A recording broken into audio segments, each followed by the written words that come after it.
All right, I'm live. It's Thursday, February 26, 2026. Oh, there was just a little glitchy in there. I am going to, I guess I'll leave it that way so it's not glare in my glasses. I'm going to continue on with the reading of narrative of the life of Frederick Douglass, an American slave. Um, this is the last chapter. I didn't realize that, I think. Anyway, so should finish it tonight, and then we'll just go over some of the appendix and then some other um, some other notes about it, about the narrative.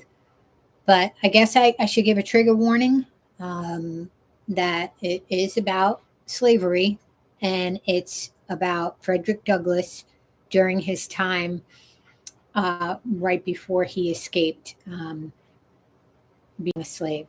So um, it's pretty descriptive and it could be triggering. Something just popped up. Capture moments. I don't know. Oh, okay. It's add stream marker. Okay. It just popped up in the middle of my stream. I have no idea what that is.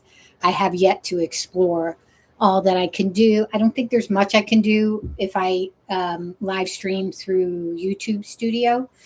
I think if you go to the third party streaming platforms like StreamYard, and there's another one. There's more you can do for presentation, but I'll figure that out. I'm not really up to figuring all that out right now, but I will at some point. Anyway, I'm going to be reading from my kitchen because I was reading in front of my faux fire wood stove, and it was a little uncomfortable. I wasn't in a chair, and so for a longer reading, I'm going to sit up here in my office chair, which is a little bit more comfortable, and I can move around and fidget because of my ADHD. I have to fidget. I fidget. So I'm going to be reading from my PDF from my other laptop, and so I'll be looking away. I might move it in front of me. Uh, we'll see however comfortable I am or uncomfortable I am. All righty. So we left off at page 84, chapter 10. So he was thinking of ways and means to escape. So he had, with thoughts of freedom, I bent myself to devising ways and means for our escape. So he was going to include his fellow, his friends, the other slaves that were part of his core group right now. He was teaching them how to read and write. And meanwhile, strove on all fitting occasions to impress them with the gross fraud and inhumanity of slavery. Because I imagine they had Stockholm syndrome to the max, and the way the slave owners and holders and overseers, uh, you know, somebody in a weakened state, that they were stripped of all humanity, how they can trick them. I mean, we're being tricked right now, like in these modern times. We are being uh, tricked by big corporations and made complacent. So it's just trickery to get us to comply, to control the masses. So, with that being said, again, ADHD, unmedicated.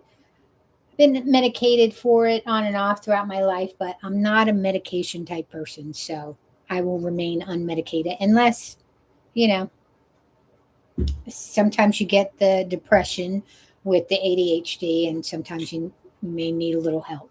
Not against medication, it's just not for me. Anyway, so let's go. So he was with the gross fraud and inhumanity of slavery.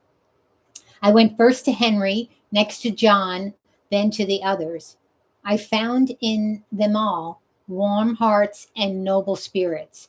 They were ready to hear and ready to act when a feasible plan should be proposed. This is what I wanted. I talked to them of our want of manhood if we submitted to our enslavement without at least one noble effort to be free. We met often, we met often and consulted frequently and told our hopes and fears, recounted the difficulties, real and imagined, which we would be called on to meet. At times we were almost disposed to give up and try to content ourselves with our wretched lot. At others we were firm and unbending in our determination to go. Whenever we suggested any plan, there was shrinking. The odds were fearful. Our path was beset with the greatest obstacles, and if we succeeded in gaining the end of it, our right to be free was yet questionable. We were yet liable to be returned to bondage. We could see no spot this side of the ocean where we could be free. We knew nothing about Canada. Our knowledge of the North did not extend further or farther than New York. And to go there and be forever harassed with frightful liability of being returned to slavery, with the certainty of being treated tenfold worse than before. Yeah, oof. The thought was truly a horrible one, and one which it was not easy to overcome. The case sometimes stood thus. At every gate through which we were to pass, we saw a watchman. At every ferry, a guard. On every bridge, a sentinel. And in every wood, a patrol. We were hemmed in upon every side. Here were the difficulties, real or imagined. The good to be sought and the evil to be shunned. On the one hand, there stood a slavery, a stern reality, glaring frightfully upon us. Its robes already crimsoned with the blood of millions, and even now feasting itself greedily upon our own flesh. On the other hand, away back in the dim distance, under the flickering light of the North Star, behind some craggy hill or snow covered mountain, stood a doubtful freedom, half frozen, beckoning us to come and share its hospitality. This in itself was sometimes enough to stagger us. But when we permitted ourselves to survey the road, we were frequently appalled. Upon either side, we saw grim death, assuming the most horrid shapes. Now it was starvation causing us to eat our own flesh. Now we were contending with the waves and were drowned. Now we were overtaken and torn to pieces by the fangs of the terrible bloodhound. We were stung by scorpions, chased by wild beasts, bitten by snakes, and finally, after having nearly reached the desired spot, after swimming rivers, encountering wild beasts, sleeping in the woods, suffering hunger and nakedness, we were overtaken by our pursuers, and in our resistance, we were shot dead upon the spot. I say, this picture sometimes appalled us and made us rather bear those ills we had than fly to others that we know not of. In coming to a fixed determination to run away, we did more than Patrick Henry when he resolved upon liberty or death. With us, it was doubtful liberty at most, and almost certain death if we failed. For my part, I should prefer death to hopeless bondage. Sandy, one of our number, gave up the notion, but still encouraged us. And I think Sandy was married too, so I don't know if his wife was free. So our company then consisted of Henry Harris, John Harris, Henry Bailey, which I think was his cousin, right? Charles Roberts, and myself. Oh, okay. Henry Bailey was my uncle and belonged to my master. Charles married my aunt. He belonged to my master's father-in-law, Mr. William Hamilton. The plan we finally concluded upon was to get a large canoe belonging to Mr. Hamilton, and upon the Saturday night previous to Easter holidays, paddle directly up to Chesapeake Bay, which I think is kind of rough. We went sailing in the Chesapeake Bay. Was it sailing in the... It was rough. Our arrival at the head of the bay, a distance of 70 or 80 miles from where we lived, it was our purpose to turn our canoe adrift and follow the guidance of the North Star till we got beyond the limits of Maryland. Our reasons for taking the water route was that we were less liable to be suspected as runaways. We hoped to be regarded as fishermen, whereas if we should take the land route, we should be subjected to interruptions of almost every kind. Any one having a white face and being so disposed could stop us and subject us to examination. The week before our intended start, I wrote several protections, one for each of us. As well as I can remember, they were in the following words, to wit: "This is to certify that I, the undersigned, have given the bearer, my servant, full liberty to go to Baltimore and spend the Easter holidays. Written with mine own hand, N.C., 1835, William Hamilton, near St. Michael's in Talbot County, Maryland." So remember, this is 1845. Oh, no, wait a minute. I'm sorry. This is 1835? Yes, around 18. Oh, they just said it. Okay, focus, Tina. 1835. That was like 30 years before, 25, 30 years before the Civil War. So there was no hint of ending slavery. Any real, promise or hint of it. We were not going to Baltimore, but in going up the bay, we went toward Baltimore, and these protections were only intended to protect us while on the bay. As the time drew near for our departure, our anxiety became more and more intense. It was truly a matter of life and death with us. It had to be like terrifying. I mean, it really was. It's either you made it or you died.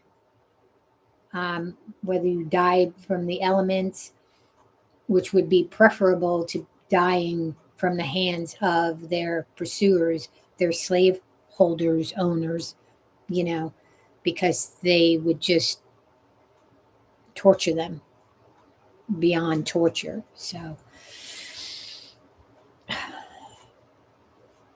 and there are people right now, alive today, who would be all for this, be all for slavery and enslavement. Here today, in this country, in the felons administration, and out throughout, like all those people who voted for the felon would like that slavery never ended.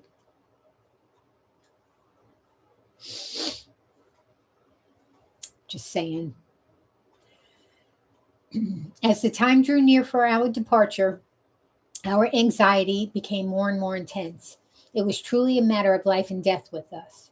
The strength of our determination was about to be fully tested. At this time, I was very active in explaining every difficulty, removing every doubt, dispelling every fear, and inspiring all with the firmness indispensable to success in our undertaking, assuring them that half was gained the instant we made the move. We had talked long enough. We were now ready to move. If not now, we never should be. And if we did not intend to move now, we had as well fold our arms sit down, and acknowledge ourselves fit only to be slaves. This, none of us was prepared to acknowledge. Every man stood firm, and at our last meeting, we pledged ourselves afresh in the most solemn manner that at the time appointed, we would certainly start in pursuit of freedom. This was in the middle of the week, at the end of which we were to be off. We went, as usual, to our several fields of labor, but with bosoms highly agitated with thoughts of our truly hazardous undertaking. We tried to conceal our feelings as much as possible, and I think we succeeded very well. After a painful waiting, the Saturday morning, whose night was to witness our departure, came. I hailed it with joy, bring what of sadness it might. Friday night was a sleepless one for me. I probably felt more anxious than rest, because I was, by common consent, at the head of the whole affair. So I'm sure he felt responsible. He would feel responsible if anything were to go wrong or happen. He would feel responsible.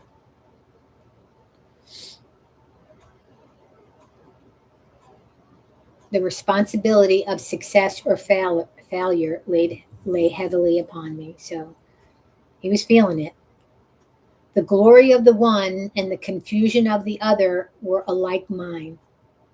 The first 2 hours that morning were such as I never experienced before and hope never to again. Early in the morning, we went as usual to the field. We were spreading manure, and all at once, while thus engaged, I was overwhelmed with an indescribable feeling, in the fullness of which I turned to Sandy, who was nearby, and said, "We are betrayed." Ooh. "Well," said he, "that thought has this moment struck me." We said no more. I was never more certain of anything. I mean, was he talking just the betrayal of slavery or something, his instincts? I was overwhelmed with an indescribable feeling, in the fullness of which I turned to Sandy, who was nearby, and said, "We are betrayed." "Well," he said, "that thought has this moment struck me." "Well," he said, "that thought has this moment struck me." We said no more. I was never more certain of anything. The horn was blown as usual, and we went up from the field to the house for breakfast. I went for the form, more than for want of anything to eat that morning. Just as I got to the house, and looking out the lane gate, I saw 4 white men with 2 colored men. Ugh. The white men were on horseback, and the colored ones were walking behind as if tied. Ugh. I watched them a few moments till they got up to our lane gate. Here they halted and tied the colored men to the gate post. I was not yet certain as to what the matter was. In a few moments, in rode Mr. Hamilton, with a speed betokening great excitement. He came to the door and inquired if Master William was in. He was told he was at the barn. Mr. Hamilton, without dismounting, rode up to the barn with extraordinary speed. In a few moments, he and Mr. Freeland returned to the house. By this time, the 3 constables rode up, and in great haste dismounted, tied their horses, and met Master William and Mr. Hamilton returning from the barn. And after talking a while, they all walked up to the kitchen door. Oh, geez. There was no one in the kitchen but myself and John. Oh. Henry and Sandy were up at the barn. Mr. Freeland put his head in at the door and called me by name, saying there were some gentlemen at the door who wished to see me. I stepped to the door and inquired what they wanted. They at once seized me and, without giving me any satisfaction, tied me, lashing my hands closely together. I insisted upon knowing what the matter was. They at length said that they had learned I had been in a scrape and that I was to be examined before my master, and if their information proved false, I should not be hurt. In a few moments they succeeded in tying John. Then they turned to Henry, who had by this time returned, and commanded him to cross his hands. I won't, said Henry in a firm tone, indicating his readiness to meet the consequences of his refusal. Won't you? Said Tom Graham, the constable. No, I won't, said Henry in a still stronger tone. With this, two of the constables pulled out their shining pistols and swore by their creator. Imagine that. Yeah, the creator is the devil. That's who their creator is. That they would make him cross his hands or kill him. Each cocked his pistol and with fingers on the trigger, walked up to Henry, saying at the same time, if he did not cross his hands, they would blow his damned heart out. Shoot me, said Henry. You can't kill me but once. Shoot, shoot, and be damned. I won't be tied. This he said in a tone of loud defiance, and at the same time, with a motion as quick as lightning, with one single stroke, dashed the pistols from the hands of each constable. As he did this, all hands fell upon him, and after beating him some time, they finally overpowered him and got him tied. Oof. During the scuffle, I managed, I know not how, to get my pass out, and without being discovered, put it into the fire. We were all now tied, and just as we were to leave for Easton jail, Betsy Freeland, mother of William Freeland, came to the door with her hands full of biscuits and divided them between Henry and John. She then delivered herself of a speech to the following effect.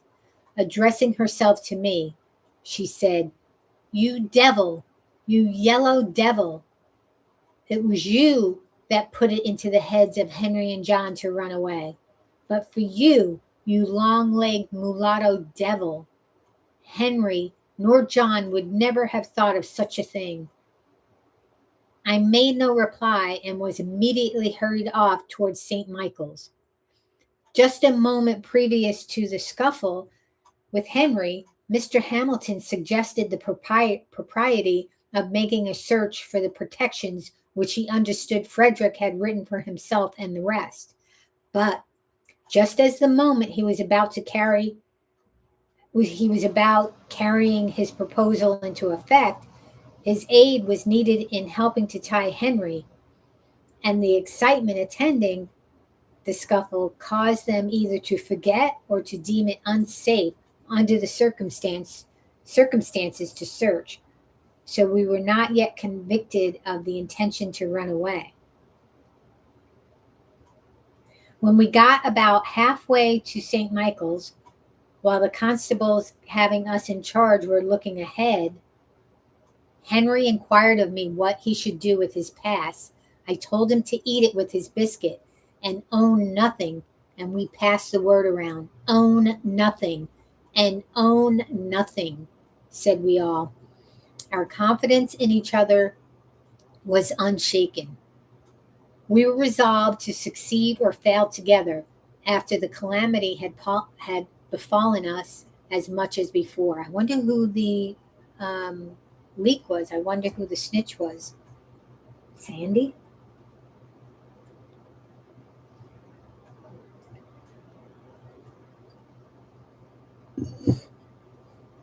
Or somebody listening in.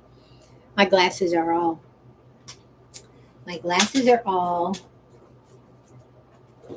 bespeckled because I clean my glasses and then Cassie proceeds to lick my glasses, giving me kisses, and then she licks them, and then they're all speckled and smudged again. Right, Cassie? They're all smudged. Bad enough time, right, my Cassie? Yes. And she's like, oh, I see you wiping your glasses. I want to give you kisses. No, no more kisses. No kisses until I'm done. Okay, so where were we at? Oh.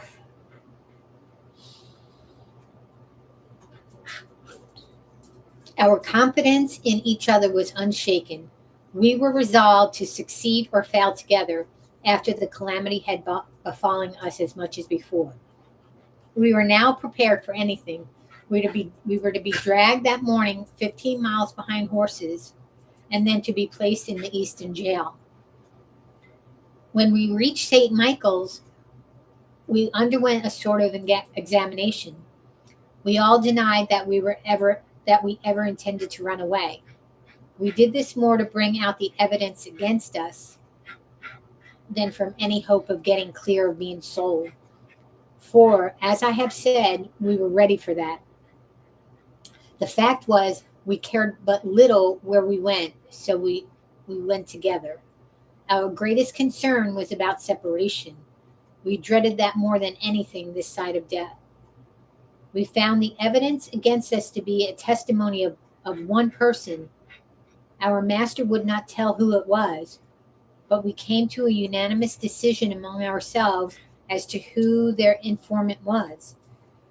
We were sent off to Easton, but when we were sent off to the jail at Easton, when we got there, we were delivered up to the sheriff, Mr. Joseph Graham, and by him placed in jail. Henry, John, and myself were placed in one room together. Charles and Henry Bailey in another.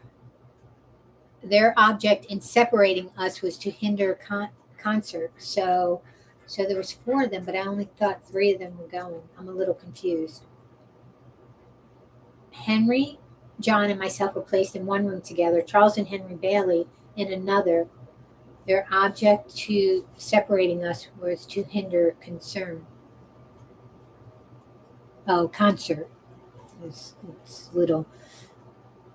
It's cut out there. We had been in jail scarcely 20 minutes when a swarm of slave traders and agents for slave traders flocked into jail to look at us and to ascertain if we were for sale. Jeez. Such a set of beings I never saw before.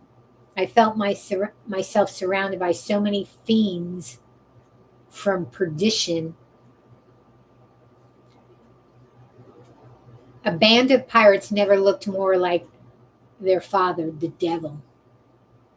They laughed and grinned over us, saying, "Ah, my boys, we have got you, haven't we?"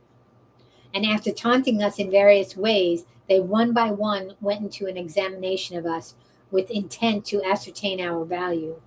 They would impudently ask us if we would not like to have them for our masters. We would make them no answer and leave them to find out as best they could. Then they would curse and swear at us, telling us that they could take the devil out of us in a very little while if we were only in their hands. Just, disgusting. Just disgusting. Just abhorrent. I mean, disgusting is not strong enough of a word.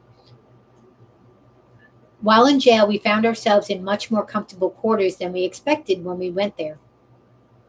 We did not get much to eat, nor that which was very good, but we had a good clean room from the windows of which we could see what was going on in the street, which was very much better than thought. We had been placed in one of the dark, damp cells, which was very much better than though we had been placed in one of the dark, damp cells. Upon the whole, we got along very well, so far as the jail and its keeper were concerned. Immediately after the holidays were over, contrary to all our expectations, Mr. Hamilton and Mr. Freeland came up to Easton and took Charles and the two Henrys and John out of jail and carried them home, leaving me alone. I regarded this separation as a final one. It caused me more pain than anything else in the whole transaction. I was ready for anything rather than separation. I suppose that they had consulted together and had decided that, as I was the whole cause of the intention of the others to run away, it was hard to make the innocent suffer with the guilty, and that they had therefore concluded to take the others home and sell me, as a warning to the others that remained. It is due to the noble Henry to say he seemed almost as reluctant as leaving the prison as at leaving home to come to the prison. But we knew we should, in all probability, be separated. If we were sold, and since he was in their hands, he concluded to go peaceably home. I wonder who the informant was. I was now left to my fate. I was all alone and within the walls of a stone prison. But a few days before, I was full of hope. I expected to have been safe in a land of freedom, but now I was covered with gloom, sunk down to the utmost despair. I thought the possibility of freedom was gone. I was kept in this way about 1 week, at the end of which Captain Ould, my master, to my surprise and utter astonishment, came up and took me out, with the intention of sending me with a gentleman of his acquaintance into Alabama. Gentleman of his acquaintance into Alabama. But from some cause or other, he did not send me to Alabama, but concluded to send me back to Baltimore to live again with his brother Hugh and to learn a trade. Ooh. Thus, after an absence of 3 years and 1 month, I was once more permitted to return to my old home at Baltimore. My master sent me away because there existed against me a very great prejudice in the community, and he feared I might be killed. In a few weeks after I went to Baltimore, Master Hugh hired me to Mr. William Gardner, an extensive shipbuilder on Fells Point. I was put there to learn how to caulk. It, however, proved a very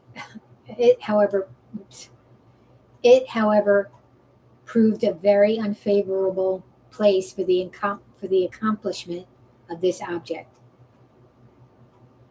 Come on.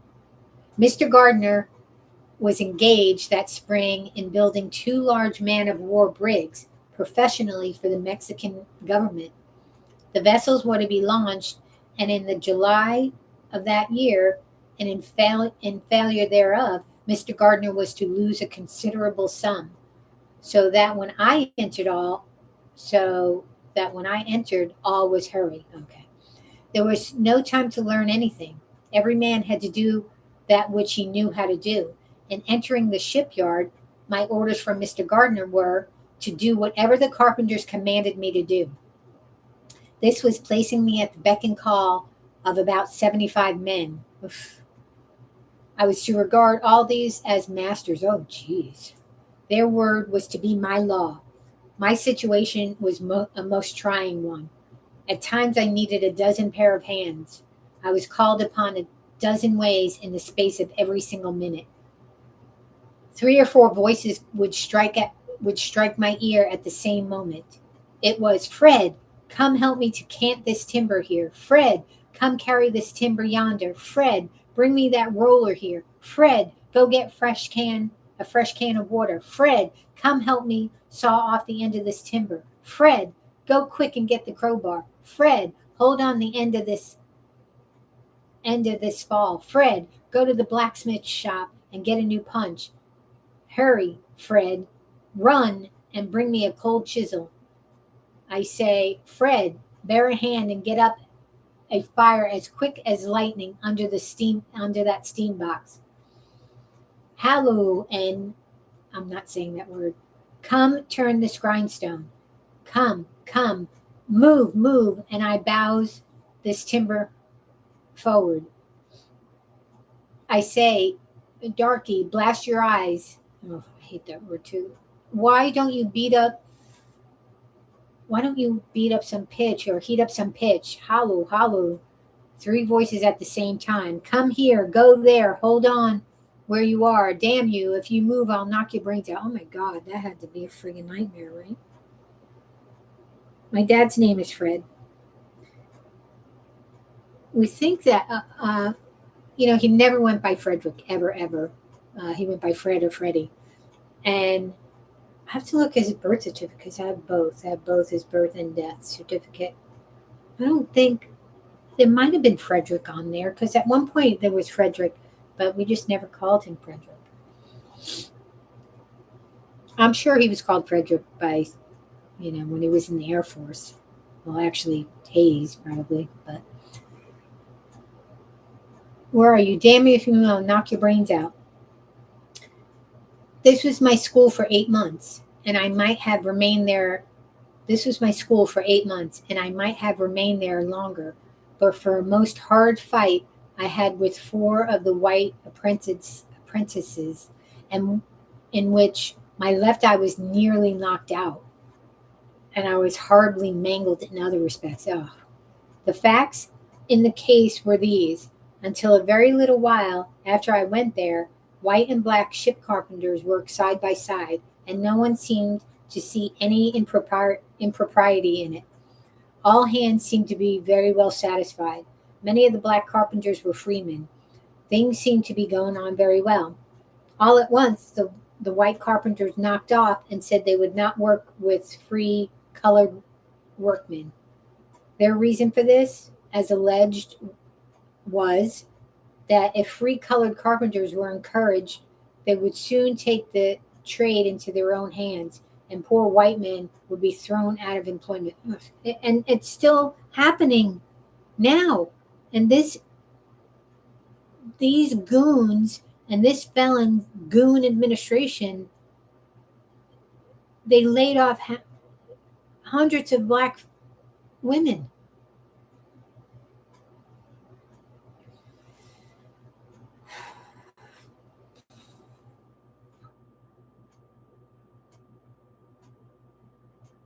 They therefore felt called upon at once to put a stop to it.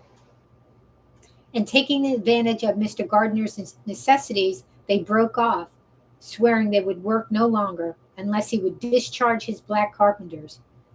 Now, though this did not extend to me in form, it did reach me in fact. My fellow apprentices very soon began to feel it degrading to them to work with me. They began to put on airs and talk about the N taking the country, saying we all ought to be killed, and being encouraged by the journeymen, they commenced making my condition as hard as they could by hectoring me around and sometimes striking me. I, of course, kept the vow that I made after the fight with Mr. Covey and struck back again, regardless of the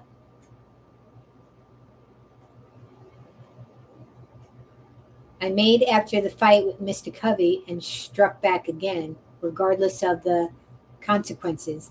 And while I kept them from combining, I succeeded very well, for I could whip the whole of them, taking them separately. Good for you, Freddie. They, however, at length combined and came upon me, armed with sticks and stones and heavy handspikes. One came in front with a half brick. There was one at each side of me and one behind me. While I was attending to those in front and on either side, the one behind ran up with a handspike and struck me with a heavy blow upon the head. It stunned me. I fell, and with this they all ran upon me and fell to beating me with their fist. Fucking cowards. Oh, I gotta put cursive words. I don't think I did it in my other ones. I gotta put cursive words.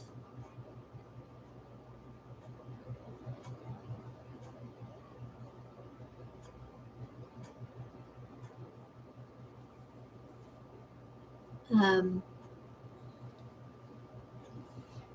yeah, they all ran upon me and fell. I laid I let them lay on for a while, gathering strength. In an instant, I gave a sudden surge and rose to my hands and knees. Just as I did that, one of their number gave me, with his heavy boot, a powerful kick in the left eye. My eyeball seemed to have burst. When they saw my eye closed and badly swollen, they left me. With this, I seized the handspike and for a time pursued them. But here the carpenters interfered, and I thought I might as well give it up. It was impossible to stand my hand against so many. All this took place in sight of not less than 50 white ship carpenters, and not one interposed a friendly word.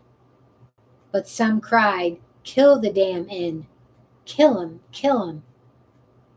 He struck a white person." I found my only chance for life was in flight. I succeeded in getting away without an additional blow, and barely so. For to strike a white man is death by lynch law, and that was the law in Mr. Gardner's shipyard, nor is there much of any other out of Mr. Gardner's shipyard. And that was the law in Mr. Gardner's shipyard, nor is there much of any other out of Mr. Gardner's shipyard. I went directly home and told the story of my wrongs to Mr. Hughes,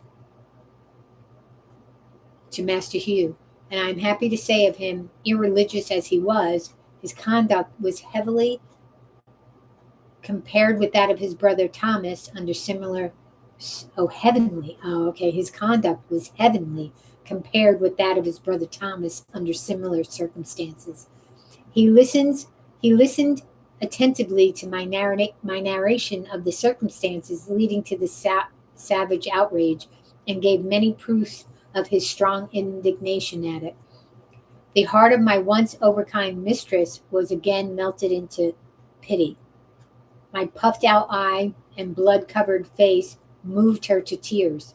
She took a chair by me, washed the blood from my face, and with a mother's tenderness bound up my head, covering the wounded eye with a lean piece of fresh beef.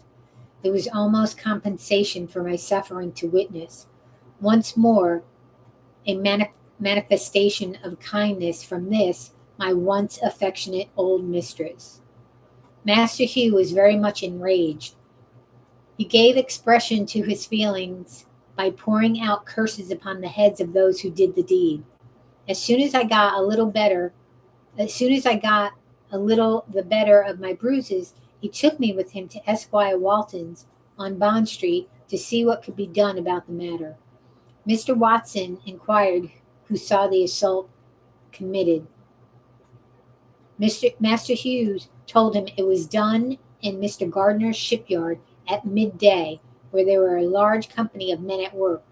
As to that, he said, the deed was done, and there was no question as to who did it. His answer was he could do nothing in the case unless some white man would come forward and testify. He could issue no warrant on my word. If I had been killed in the presence of 1,000 colored people, their testimony combined would have been insufficient to have arrested one of the murderers. Master Hugh, for once, was compelled to say the state of things was too bad.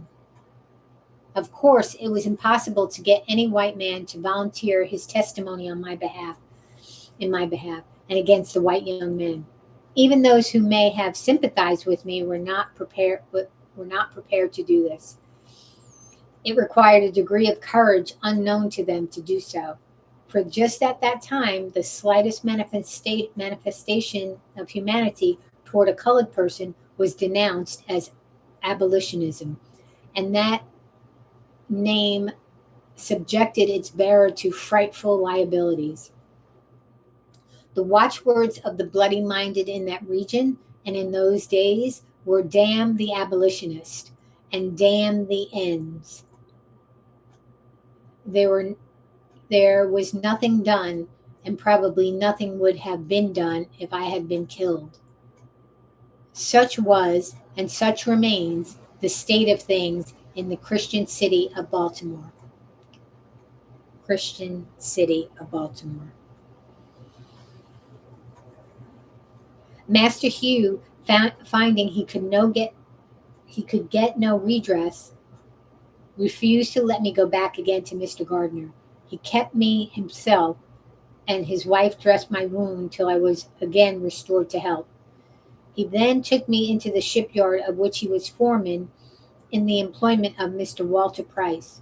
There I was immediately set to caulking, and very soon learned the art of using my mallet and irons.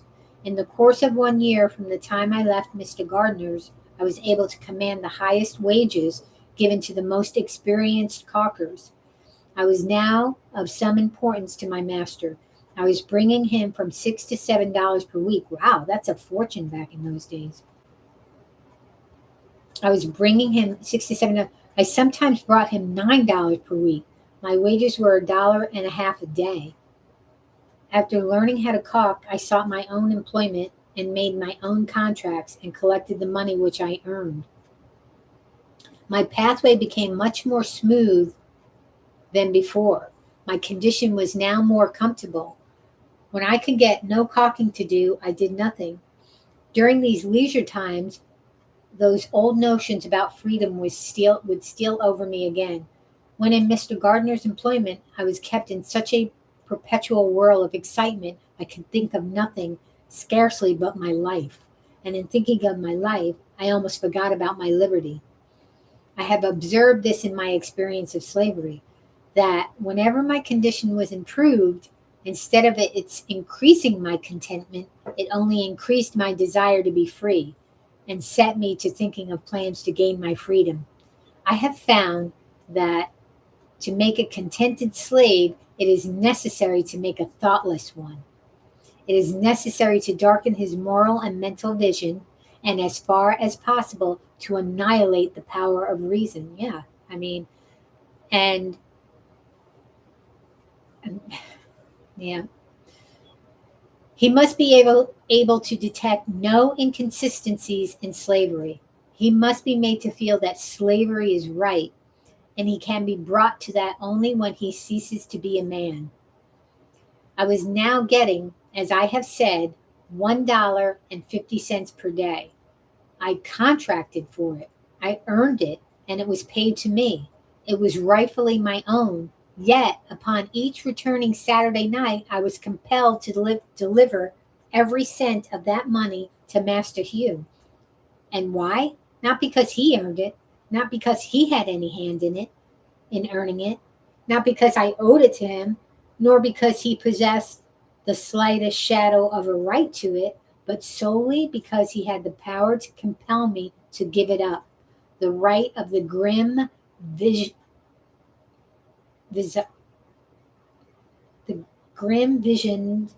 pirate upon the high seas is exactly the same. The grim visaged pirate. Let's split up the word. The right of the grim visaged pirate upon the high seas is exactly the same. Oh, so there is a chapter 11. I didn't think there was. I think that is the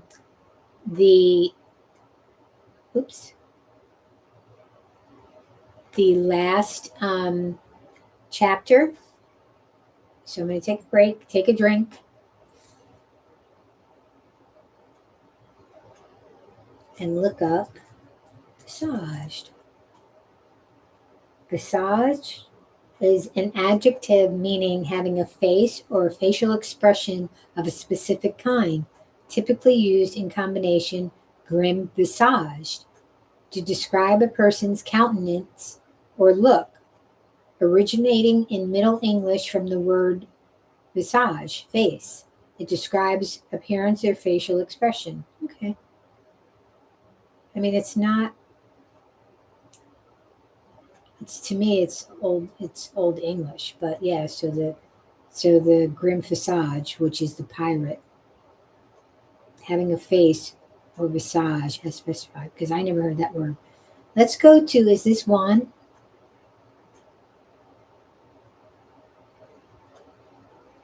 No, it's Emma.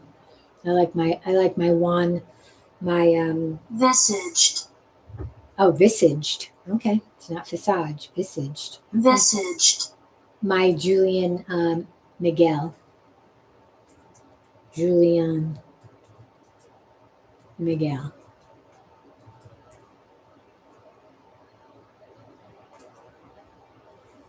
Here, he's my favorite.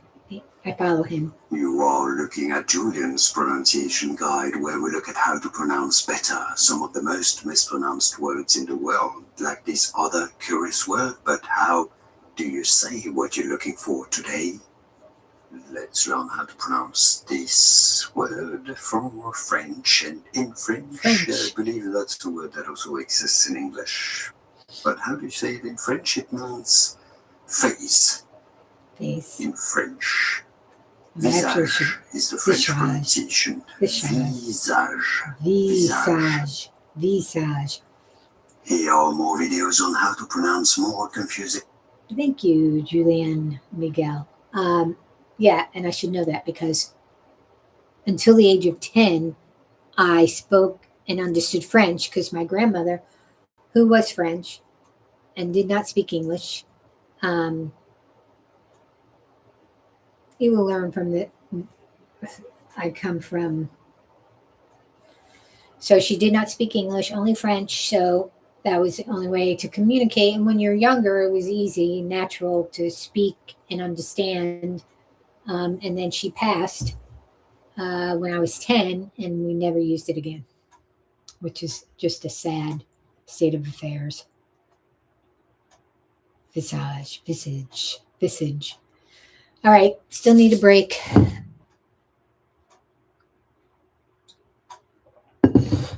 Oh, I could mute that so you don't hear that, but I'm just gonna tend to Cassie for a second. I'll be right back.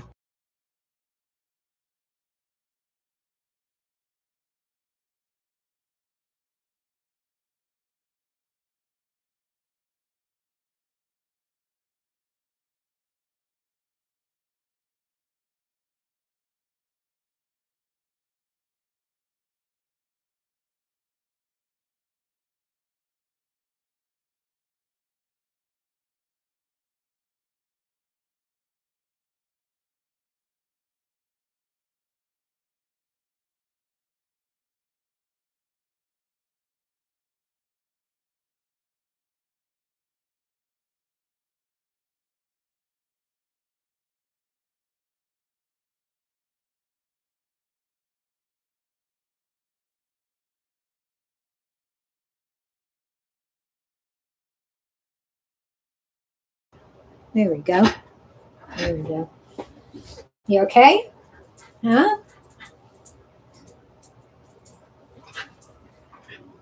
It's not time. It's not time. All right. All right, chapter 11. This is the final chapter. And then there's some like appendix, the appendix, and some other stuff in the back of his book. Chapter 11. I now come to that part of my life during which I planned and finally succeeded in making my escape from slavery. But before narrating any of the peculiar circumstances, I deemed it proper to make known my intention not to state all the facts connected with the transaction. My reasons for pursuing this course may be understood from the following. Before I finish that sentence, he wrote other books, I believe, so maybe he disclosed it later on. Not so, I mean, because this was still way before the Civil War. So when did he pass? I think he passed in 1888, I want to say. 1895. So maybe he disclosed it in further writings. Let's see. So the narrative, narrative,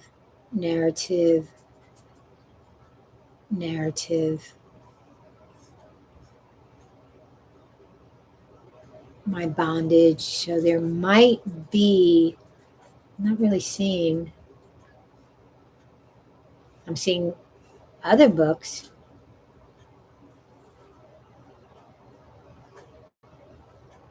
Oh, come here, Cassie. Hang on one second. Come here. I don't know how you get all this stuff on you. Because your hair is so long. Part of like a Christmas tree on her. All right. Anyway, I'll look and see because I thought he wrote more, but I'm not sure. Maybe other people wrote books about him. I don't know. Or he narrated. Did I got everything off of you? Come on. Oh, okay. All right. You can stay here if you want.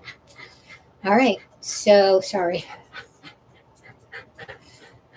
I now come to the part of my life during which I planned and finally succeeded in making my escape from slavery. But before narrating any of the peculiar circumstances, I deemed it proper to make known my intention not to state all the facts connected with the transaction. My reasons for pursuing this course may be understood from the following. First, were I to give a minute statement of all the facts, it is not only possible, but quite probable that others would thereby be involved in the most embarrassing difficulties. Secondly, such a statement would most undoubtedly induce greater vigilance on the part of slaveholders than has existed there heretofore among them, which would, of course, be the means of guarding a door whereby some dear brother bondman might escape his galling chains. So he didn't want to give away his secrets. Cassie? She's up to something. She's got the spirit of my Zusi within her, and some of her behavior. What are you doing? Are you getting a toy? Some of the things, antics that she does when I'm distracted was a Zeus thing. It is not a Cassie thing. So only Zeus would get up to no good when I was like on the phone or whatever. So that's Zusi has entered the room. Zusi has entered the building. What do we got? Bring it here. Bring it here. Bring it. Bring it. Zusi has entered the building. So that's how I know he's here with us, because it broke my heart when we had to move from the last place, because that's where he passed, and I was afraid his spirit was going to be left behind there. But no, he's right here with us. All right. I didn't mean to go on about that. So I understand that he had to keep some secrets. I deeply regret the necessity that impels me to suppress anything of importance connected with my experience in slavery. It would afford me great pleasure indeed, as well as materially add to the interest of my narrative, were I at liberty to gratify a curiosity, which I know exists in the minds of many, by an accurate statement of all the facts pertaining to my most fortunate escape. But I must deprive myself of this pleasure and the curious of the gratification which such a statement would afford. I would allow myself to suffer under the greatest imputations,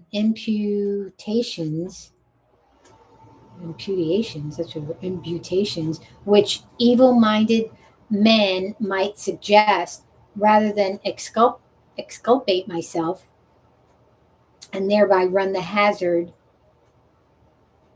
of closing the slightest avenue by which a brother slave might clear himself of the chains and fetters of slavery. So he's not going to give up his secret.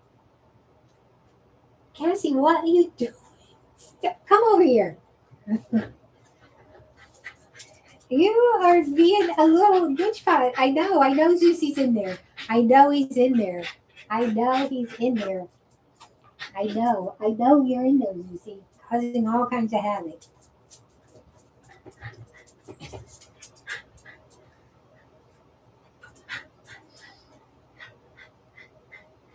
All right, let me hang on. What time is it? All right, hang on. Oh, all right, hang on. This might settle her down. Up. Up. All right. There we go. These are like one of her treats. I give her all as natural treats. I don't give her the processed dog treats. She gets fresh fruit, freeze-dried fruit, all healthy stuff. Strawberries, blueberries, bananas, cheese, which is her favorite, spinach, which was Zeusie's favorite, and she hated it. Now she loves it. So that's how I know that Zeusie's here with us. One more.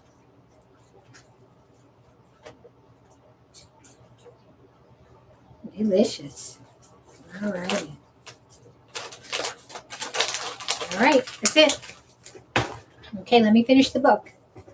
Let me finish.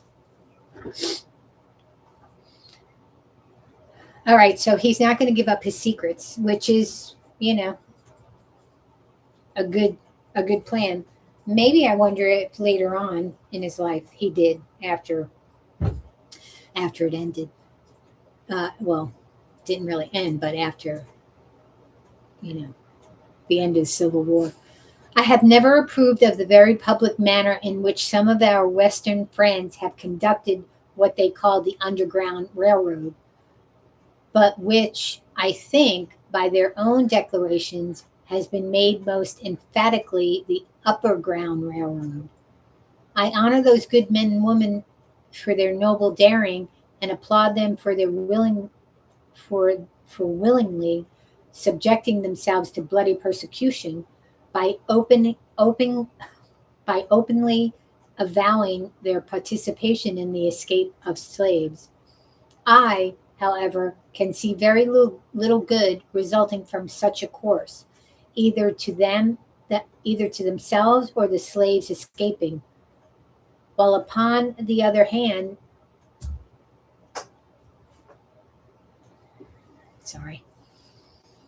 by openly avowing their participation in the escape of slaves, I, however, can see very little good resulting from such a course, either to themselves or the slaves escaping.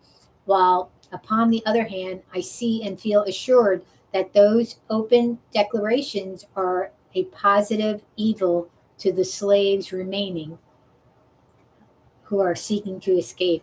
Yeah, I mean, it, made life harder for them. They do nothing towards enlightening the slaves, whilst they do much towards enlightening the master. They stimulate him to greater watchfulness and enhance his powers to capture his slave. We owe something to the slaves south of the line as well to those north of it, and in aiding the latter on their way to freedom, we should be careful to do nothing which would be likely to hinder the former from escaping from slavery. I would keep the merciless slaveholder. I would keep the merciless slaveholder profoundly ignorant of the means of flight adopted by the slave. Merciless.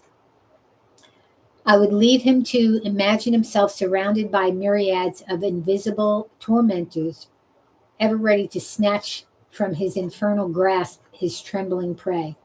Let him be left to feel his way in the dark.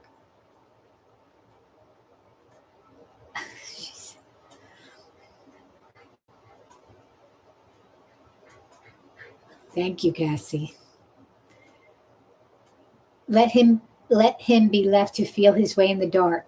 Let darkness commensurate with his crimo, with his crime, hover over him, and let him feel that at every step he takes in pursuit of the flying bondman, he is running the frightful risk of having his hot brains dashed out by an invisible agency.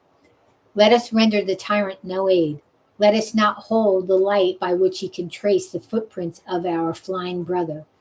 But enough of this. I will now proceed to the statement of those facts connected with my escape, for which I am alone responsible and which no one can be made to suffer but myself. So this is 10 years, less than 10 years after he escaped. So it hasn't even been 10 years.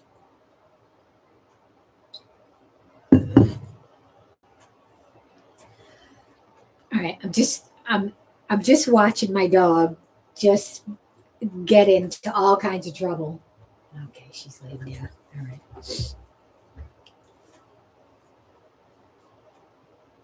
Two dogs rolled into one.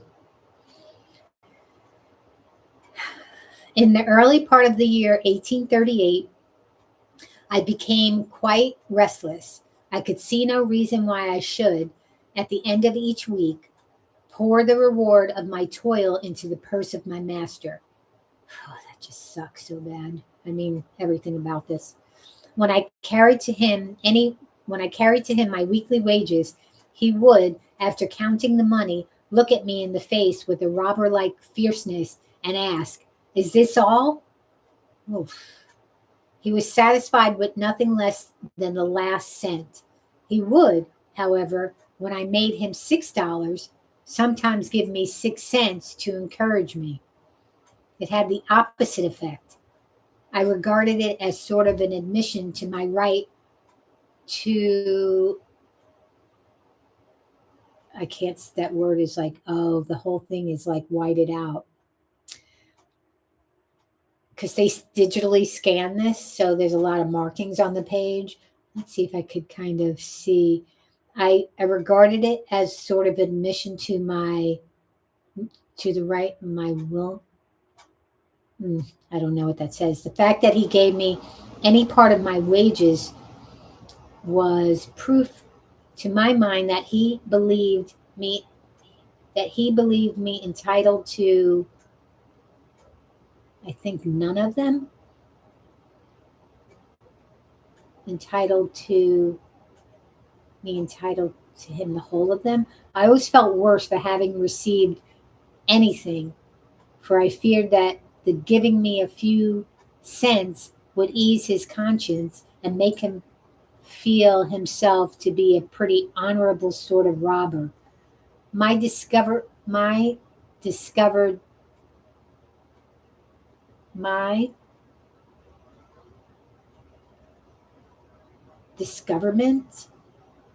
I can't see the words whited out, grew upon me. It could be discontentment. My discontentment grew upon me. I was ever on the lookout for means of escape, and finding no direct means, I determined to try to hire my time with a view of getting money with which to make my escape. In the spring of 1838, when Master Thomas came to Baltimore to purchase his spring goods, I got an opportunity and applied to him to allow me to hire my time. He unhesitatingly refused my request and told me this was another stratagem by which to escape. He told me I could go nowhere, but that he could get me, and that in the event of my running away, he should spare no pains in his efforts to catch me. He exhorted me to content myself and be obedient. He told me if I would be happy, I must lay out no plans for the future. He said if I behaved myself properly, he would take care of me. Indeed, he advised me to complete thoughtlessness of the future and taught me to depend solely upon him for happiness. He seemed to see fully the pressing necessity of setting aside my intellectual nature in order to contentment in slavery.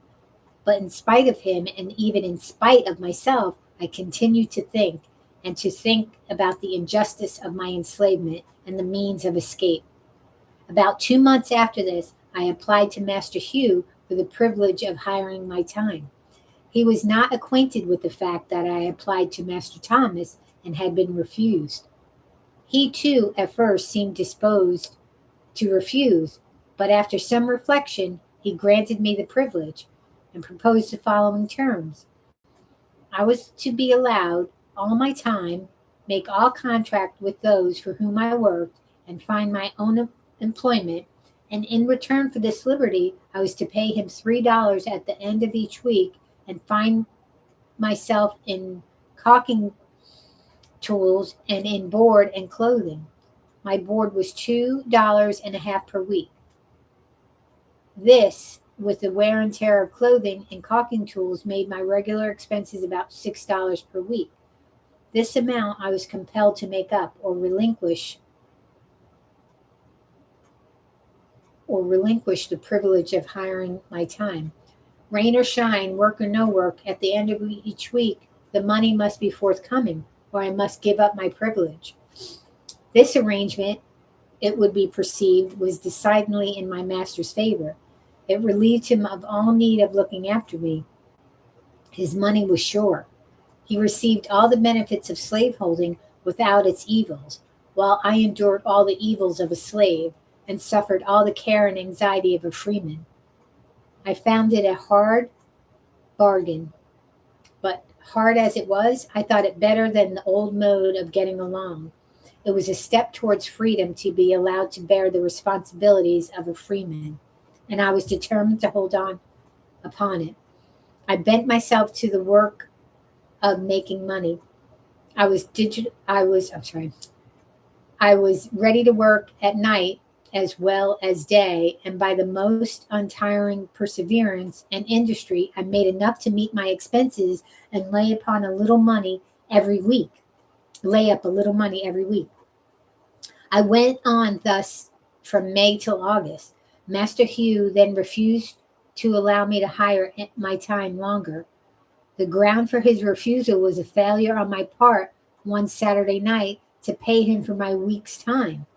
This failure was occasioned by my attending a camp meeting about 10 miles from Baltimore.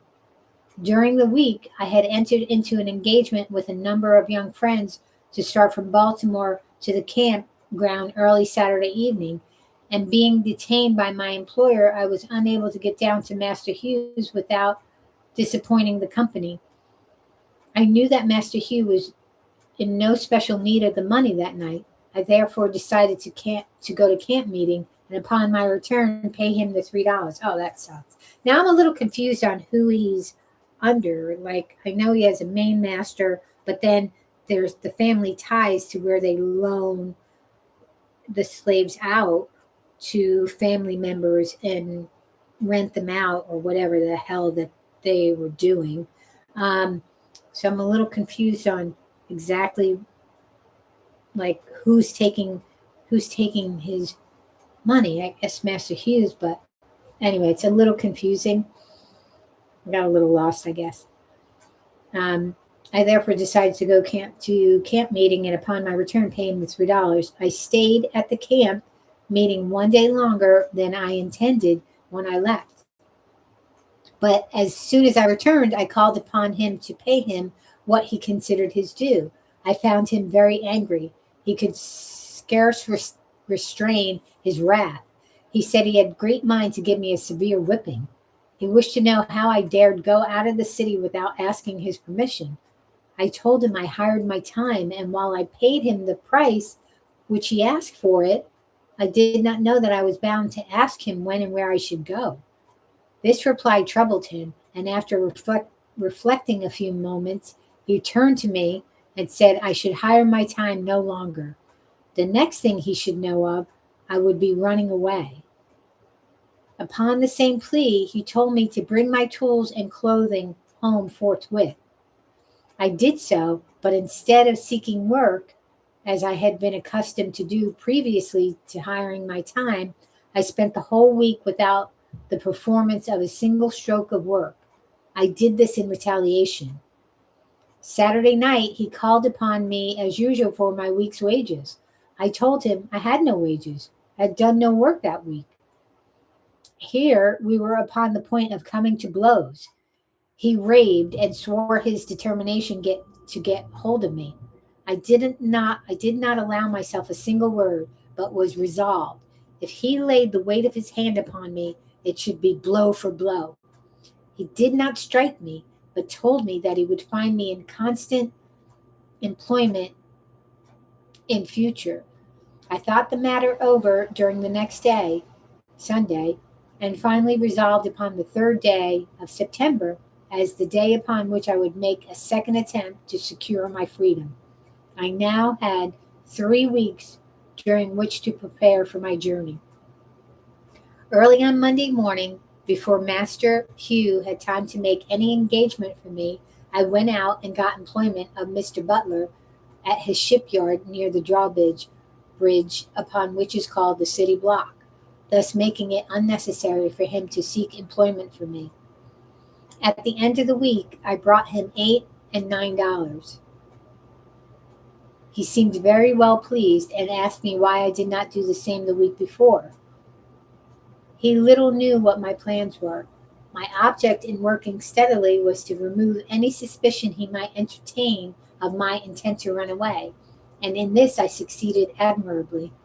I supposed he thought I was never better satisfied with my condition than at the very time during which I was planning my escape. The second week passed, and I carried my full wages, and so well pleased was he that he gave me 25 cents, quite a large sum for a slaveholder to give a slave, and bade me to make a good use of it. I told him I would. It's so funny because I lived in Annapolis, and we would frequently go to the pier down in Baltimore, and to think that Frederick was around that area, for quite a few years. And thinking about that differently now. Things went on without very smoothly indeed, but within there was trouble. It is impossible for me to describe my feelings as the time of my contemplated start drew near. I had a number of warm-hearted friends in Baltimore, friends that I loved almost as I did my life, and the thought of being separated from them forever was painful beyond expression. It is my opinion that thousands would escape from slavery, who now remain, but for the strong cords of affection that bind them to their friends. The thought of leaving my friends was decidedly the most painful thought with which I had to contend. The love of them was my tender point and shook my decisions more than all things else. He was smart. He didn't get entangled with the woman, because that would have probably stopped him in his track for sure. Besides the pain of separation, the dread and apprehension of a failure exceeded what I had experienced at my first attempt. The appalling defeat I then sustained returned to torment me. I felt assured that if I failed in this attempt, my case would be a hopeless one. It would seal my fate as a slave forever. I could not hope to get off with anything less than the severest punishment, and being placed beyond the means of escape. It required no very vivid imagination to depict the most frightful scenes through which I should have to pass, in case I failed. The wretchedness of slavery and the blessedness of freedom were perpetually before me. It was life and death with me. But I remained firm, and according to my resolution, on the third day of September, 1838, I left my chains and succeeded in reaching New York without the slightest interruption of any kind. How I did so, what means I adopted, what direction I traveled, and by what mode of conveyance, I must leave unexplained for the reasons before mentioned. I'm really curious. Um, I'm sure possibly a white person helped him, but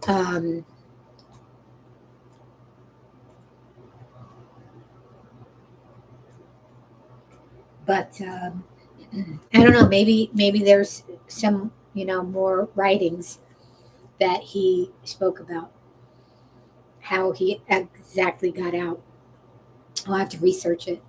I have been frequently asked how I felt when I found myself in a free state. I've never been able to answer the question with any satisfaction to myself. It was a moment of the highest excitement I, I ever experienced. I suppose I felt as one may imagine the unarmed mariner to feel when he is rescued by a friendly man of war from the pursuit of a pirate.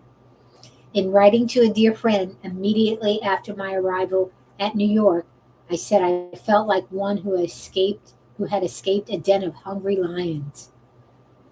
This state of mind, however, very soon subsided, and I was again seized with feeling of great insecurity and loneliness. I was yet liable to be taken back and subjected to all the tortures of slavery. This in itself was enough to damp the ardor of my enthusiasm, but the loneliness overcame me. There I was in the midst of thousands, and yet a perfect stranger, without home and without friends, in the midst of thousands of my own brethren, children of a common Father, and yet I dared not to unfold to any one of them my sad condition. I was afraid to speak, I was afraid to speak to anyone for fear of speaking to the wrong one, and thereby falling into the hands of money-loving kidnappers whose business it was to lie in wait for the panting fugitive as the ferocious beasts of the forest lie in wait for their prey. The motto which I adopted when I started from slavery was this: trust no man. I saw in every white man an enemy, and in almost every colored man cause for distrust.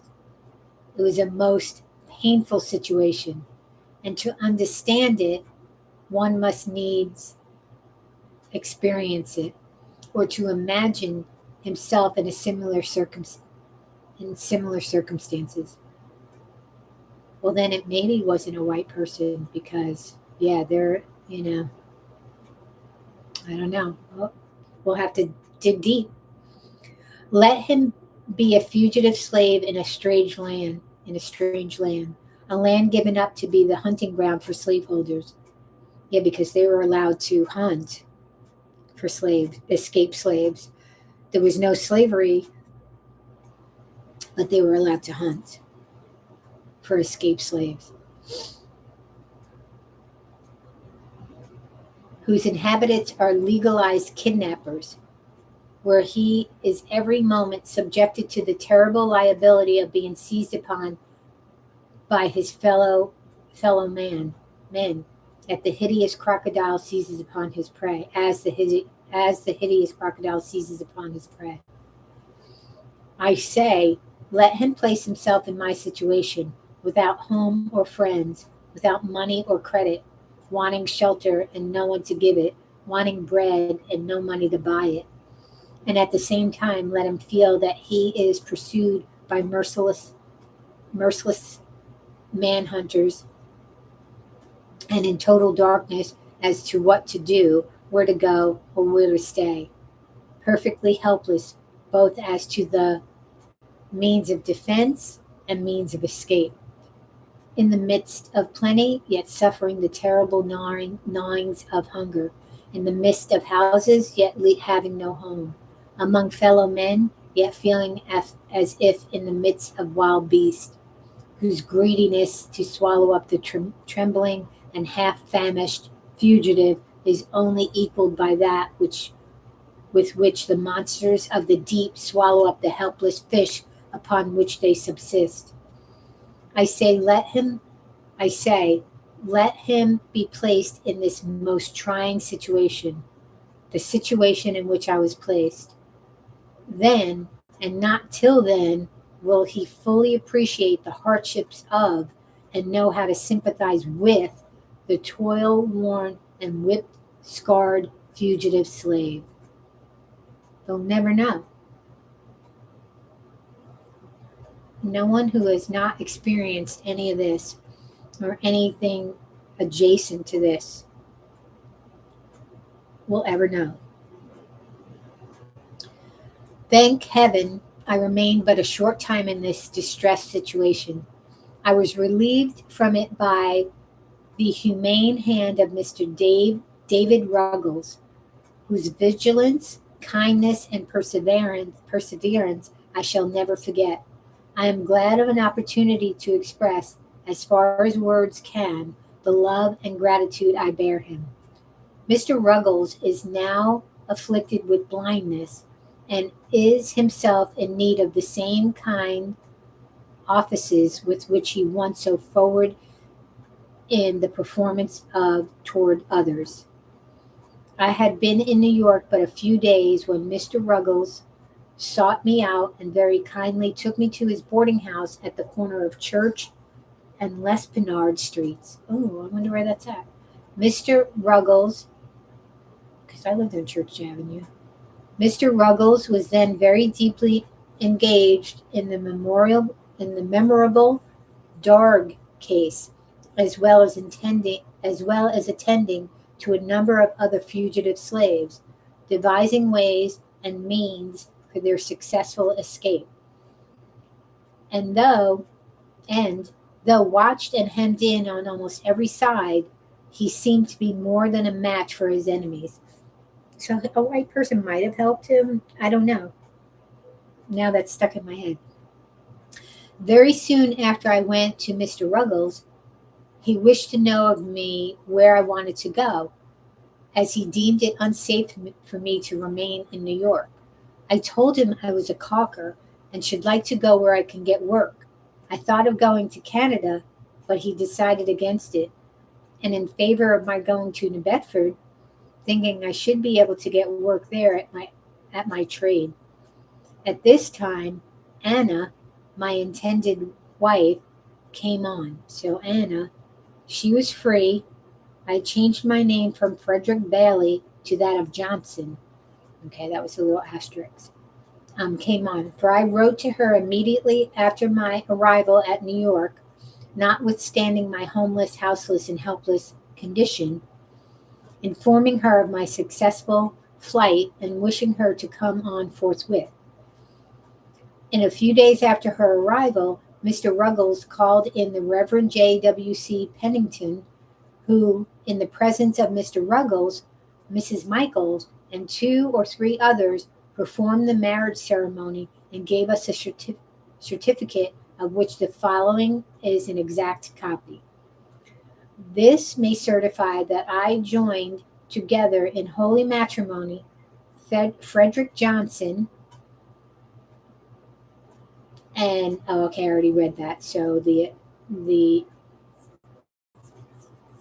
side note that he changed his name to Johnson, and Anna Murray as man and wife in the presence of Mr. David Ruggles and Mrs. Michael, James W.C. Pennington, New York, September 15, 1838.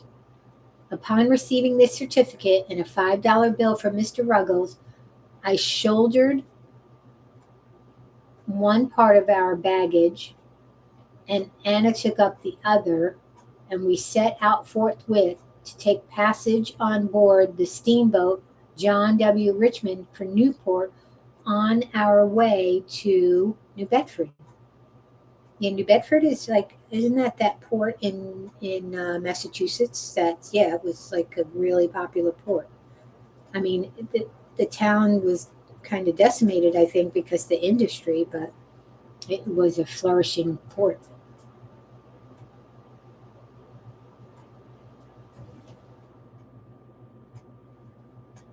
You have to lay down, Cassie. I'm almost done. On our way to New Bedford, Mr. Ruggles gave me a letter to a Mr. Shaw in Newport and told me, in case my money did not serve me to New Bedford, to stop in Newport and obtain further assistance. But upon our arrival at Newport, we were so anxious to get to a place of safety that, notwithstanding we lacked the necessary money to pay our fare, we decided to take seats in the stage and promised to pay when we got to New Bedford. We were encouraged to do this by two excellent gentlemen, residents of New Bedford, whose names I afterward ascertained to be Joseph Rickinson and William C. Tabor. All right, let me go back because Cassie distracted me. Mr. Ruggles gave me a letter to a Mr. Shaw in Newport and told me, in case my money did not serve me to New Bedford, to stop in Newport and obtain further assistance.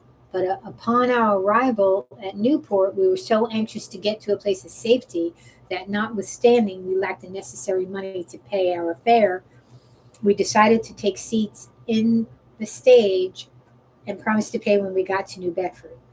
We were encouraged to do this by two excellent gentlemen, residents of New Bedford, whose names I afterward ascertained to be Joseph Rickinson and William C. Tabor.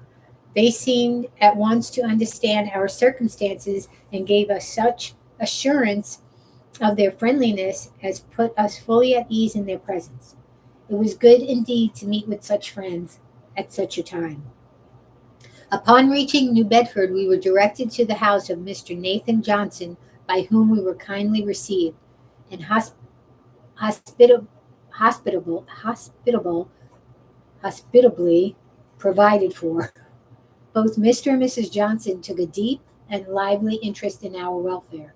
They proved themselves quite worthy of the name of abolitionists. When the stage driver found us unable to pay our fare, he held on upon our baggage as security for the debt. I had but to mention the fact to Mr. Johnson, and he forthwith advanced the money. So this is good. But here's the thing, like, he didn't talk about Anna. I knew Anna was his first wife, but he didn't talk about her at all during this whole narrative that he had been writing to her. So, unless I totally missed it, but I don't think I did. We now began to feel a degree of safety and to prepare ourselves for the duties and responsibilities of a life of freedom. On the morning after our arrival at New Bedford, while at the breakfast table, the question arose as to what name I should be called by. The name given me by my mother was Frederick Augustus Washington Bailey. I, however, had dispensed with the two middle names long before I left Maryland, so that I was generally known by the name of Frederick Bailey. I started from Baltimore bearing the name of Stanley. When I got to New York, I again changed my name to Frederick Johnson and thought that would be the last change. But when I got to New Bedford, I found it necessary again to change my name.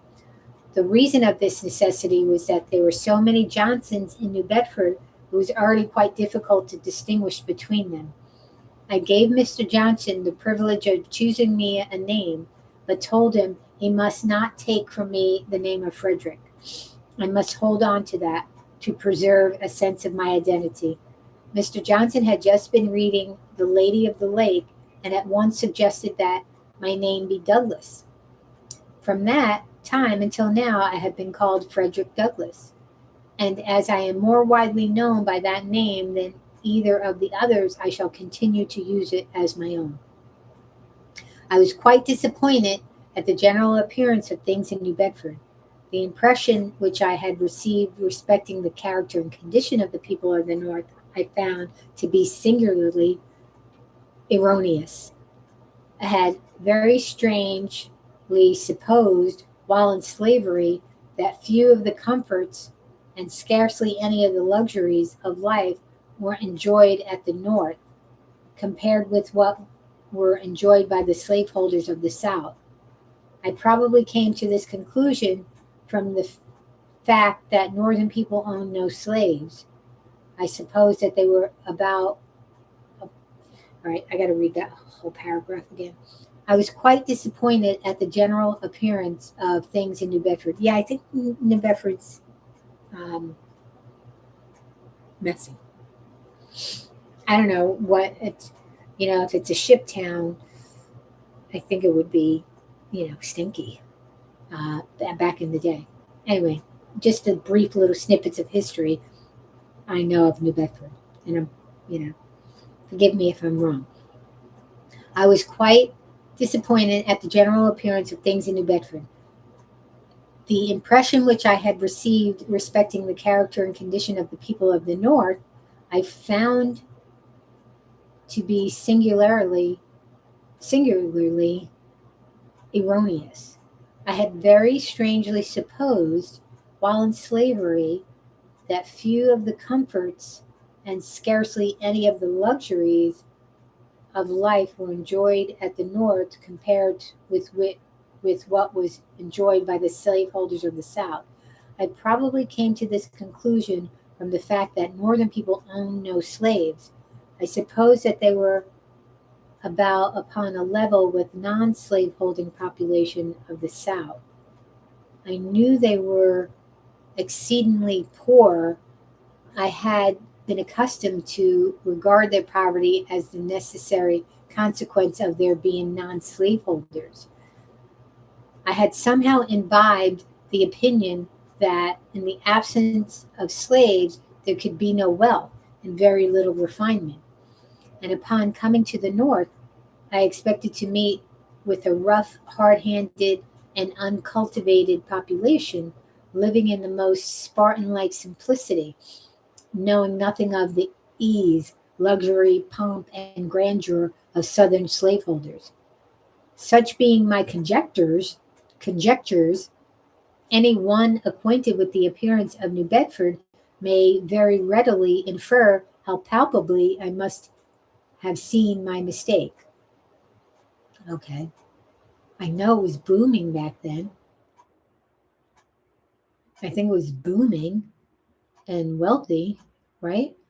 Let me read on.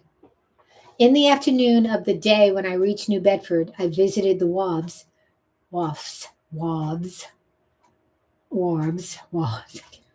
to take a view of the shipping.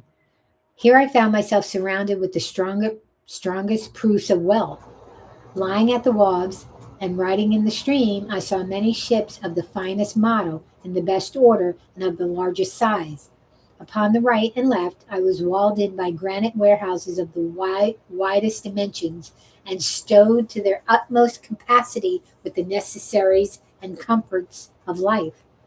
Added to this, almost every body seemed to be at work, but noiselessly so, compared with what I had been accustomed to in Baltimore. There were no loud songs heard from those engaged in loading and unloading ships. I heard no deep oaths or hard curses on the laborer.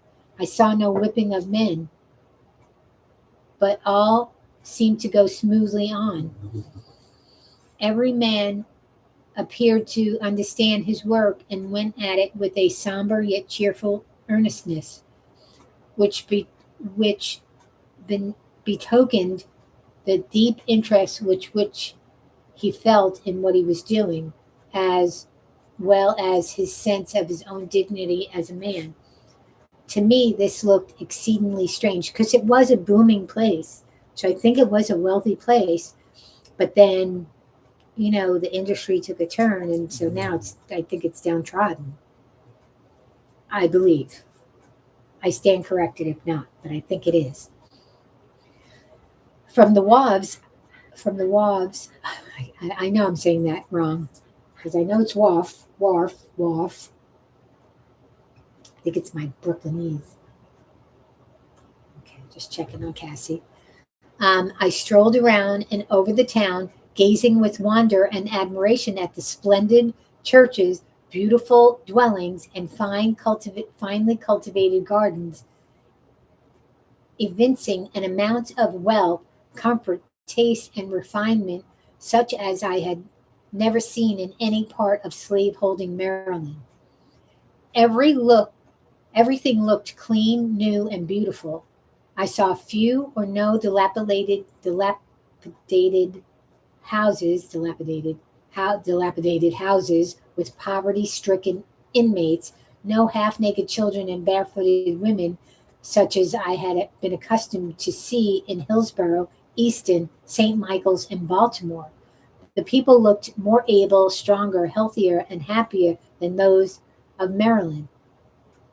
I was for once made glad by a view of extreme wealth without being saddened by seeing extreme poverty.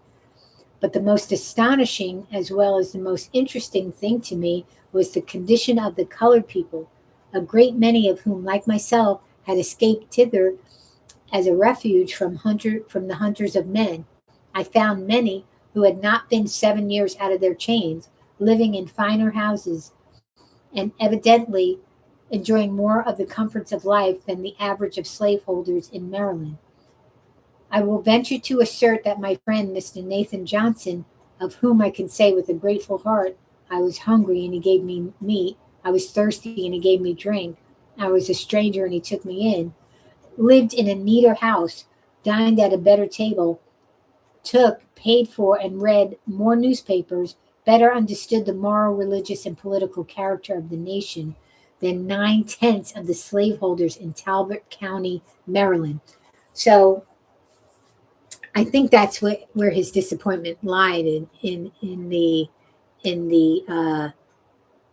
um, the disappointment was that he thought it was going to be in his mindset as a slave that the rich the richness of people on the backs of slaves, and if you go to a place where they did not have slaves it would be poor. So the thought that it was not, you know,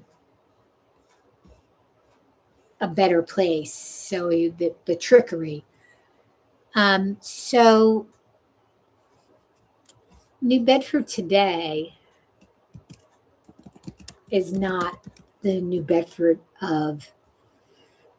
So New Bedford, Massachusetts faces significant economic challenges with poverty rates reported between 18.7 and 23.5%. The city's median household income, estimated around 53,000 to 56,000, is lower than the state average. Key issues include a high cost of living, a shift from industrial jobs, a reduction in state aid, creating financial strain on residents. Well, yeah, and where did that come from? But the thing is that it was a um, it was a rich. So is it the poorest county in Massachusetts now? No, Hamden. Is it Hamden County?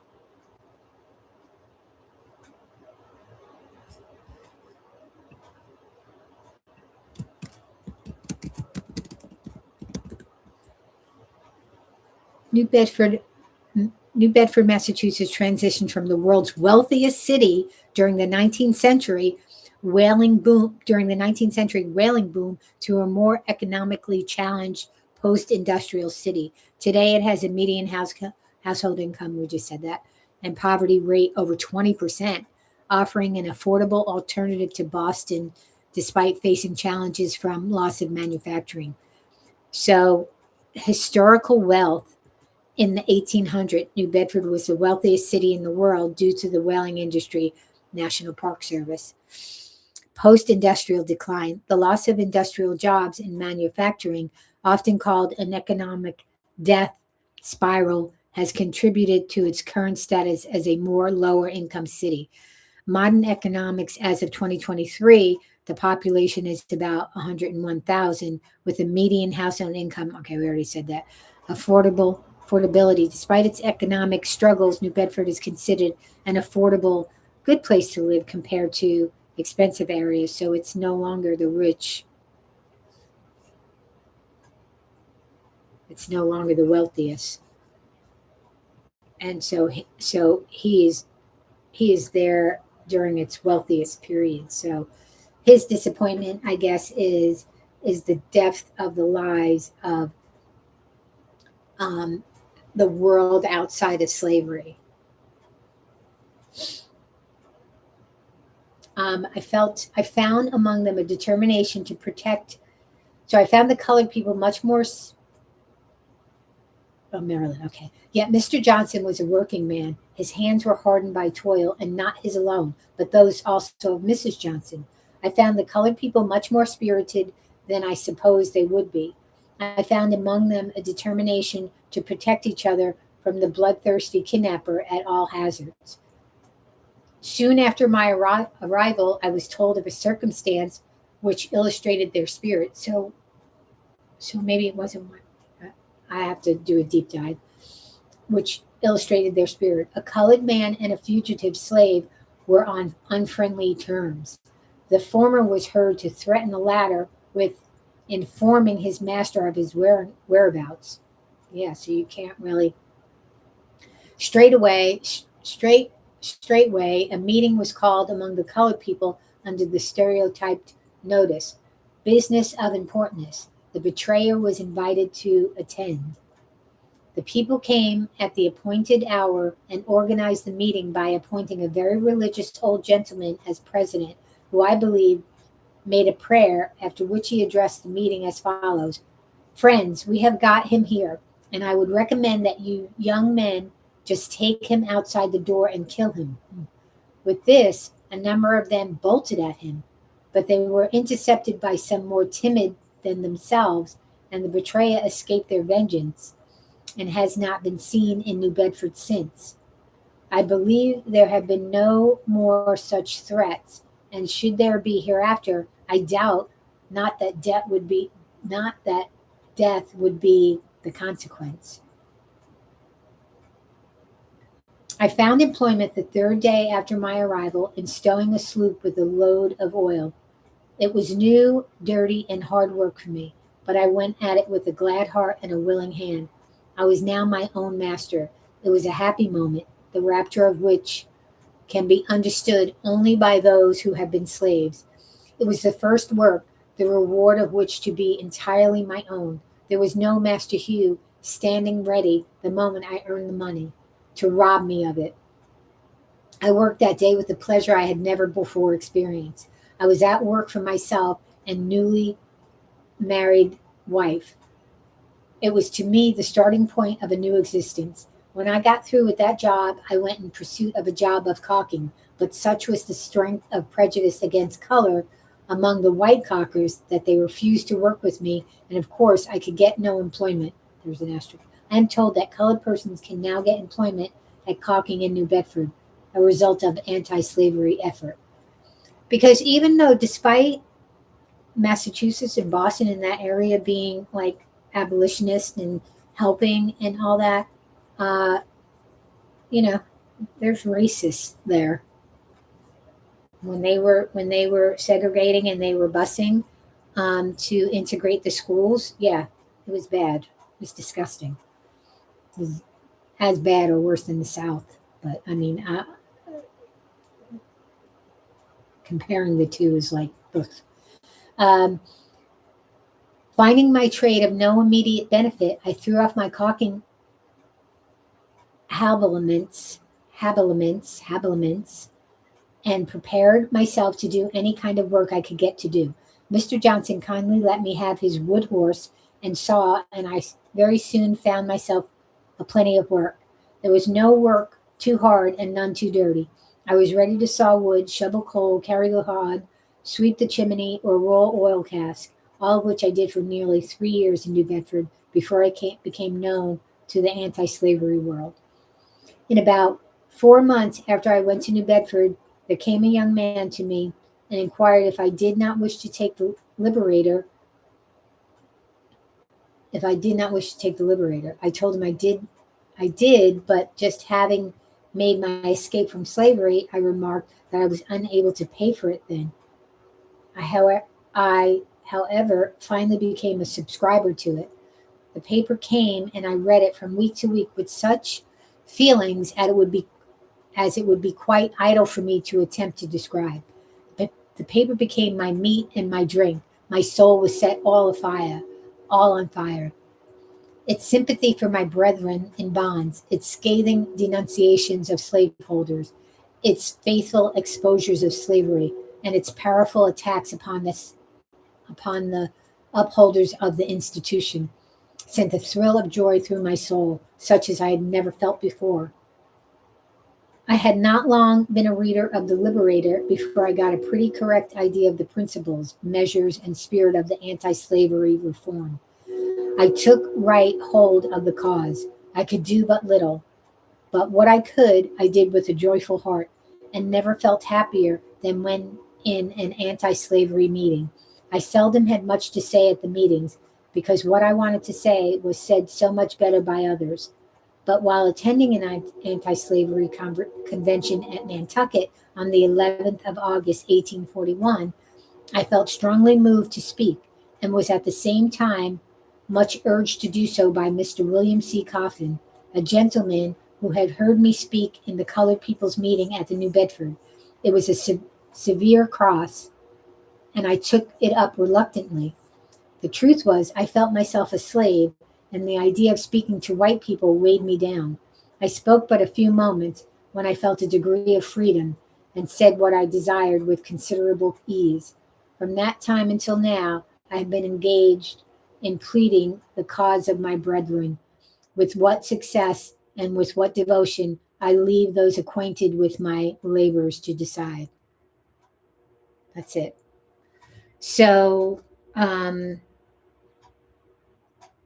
gonna have to reread like some parts, like because it seems like, I mean, it's a narrative, so, and still it's early on. Like it's only like about 8 years since his escape, so he had to be really careful and not make himself like put himself out there to get captured, because he could still be captured and brought back. So he had to be careful. Um,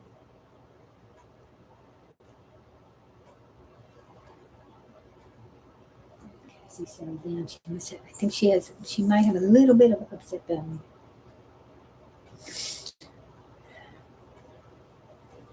Okay, so there's an appendix.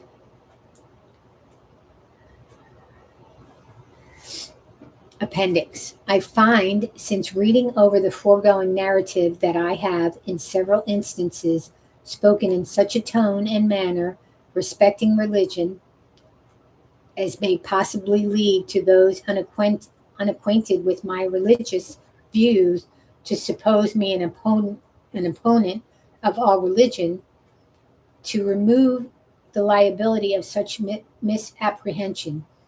I deem it proper to append the following brief explanation. I need to get a drink.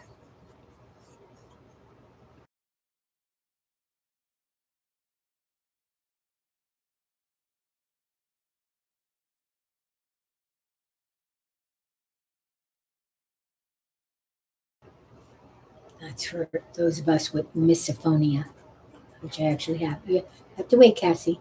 Almost done.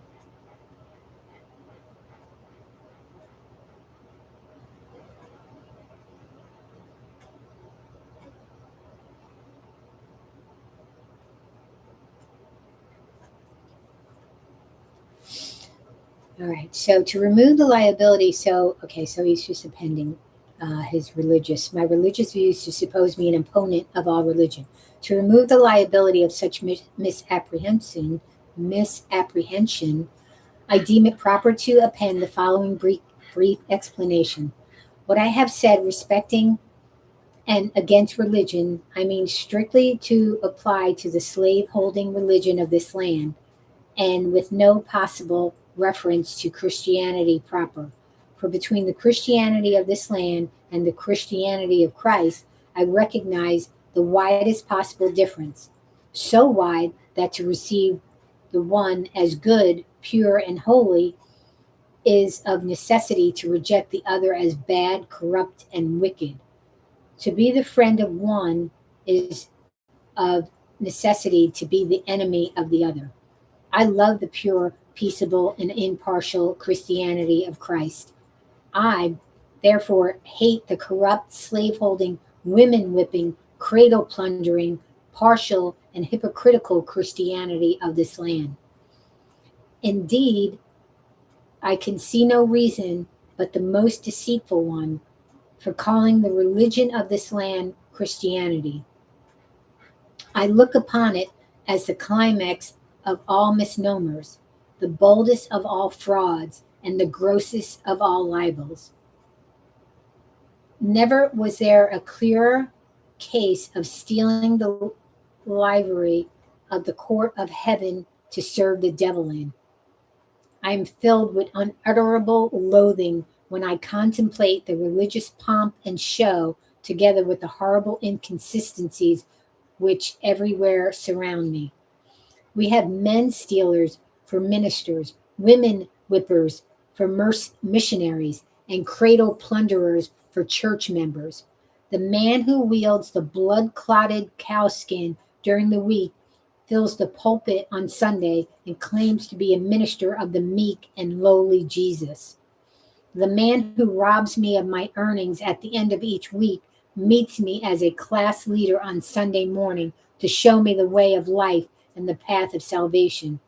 He who sells my sister for purposes of prostitution stands forth as the pious advocate of purity.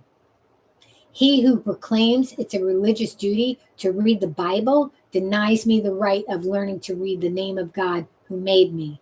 He who is the religious advocate of marriage robs whole millions of its sacred influence and leaves them to the ravages of wholesale pollution.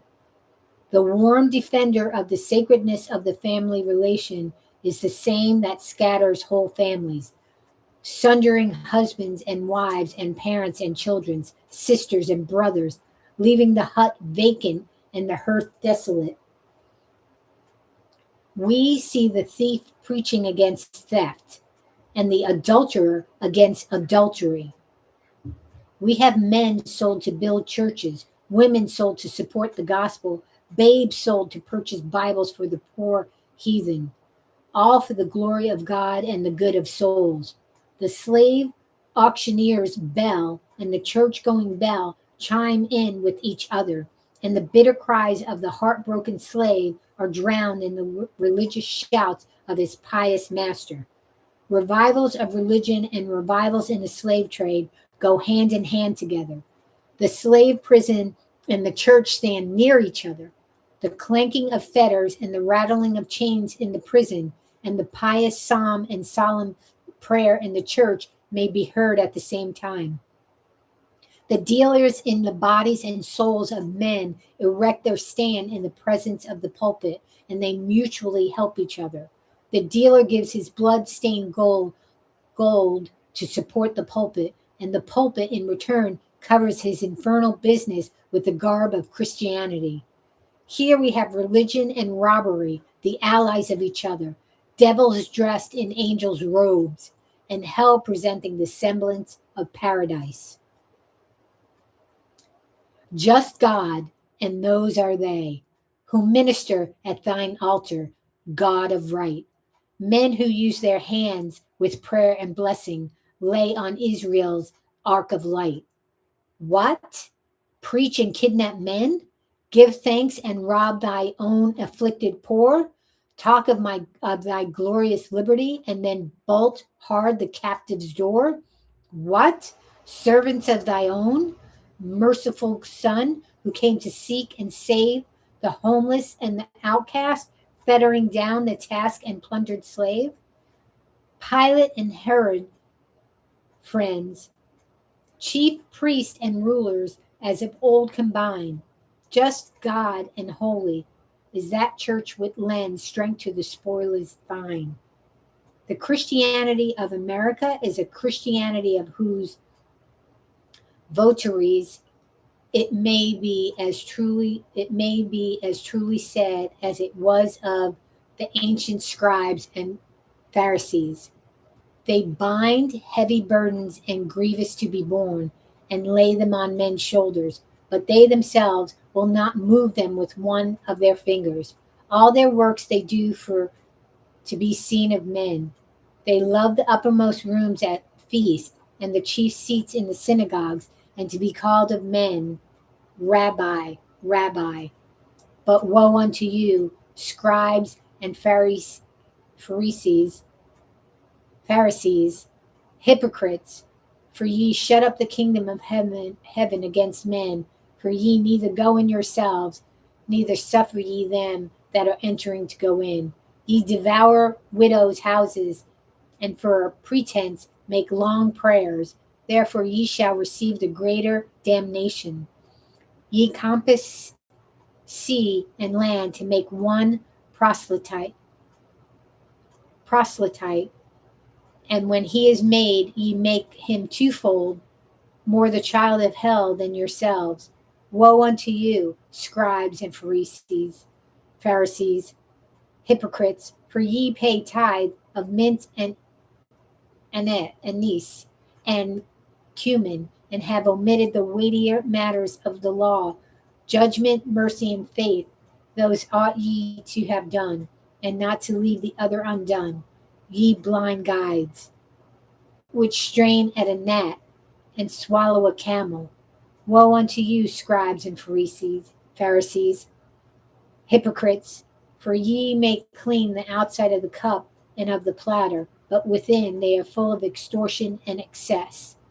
Woe unto you, scribes and Pharisees, hypocrites, for ye are like unto whited sepulchres,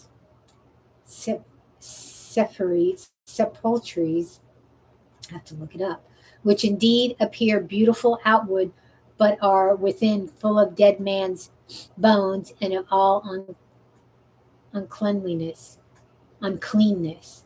Even so, ye outwardly appear righteous unto men, but within ye are full of hypocrisy and iniquity.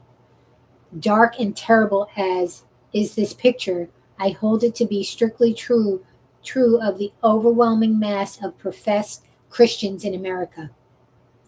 They strain at a gnat and swallow a camel. Could anything be more true of our churches?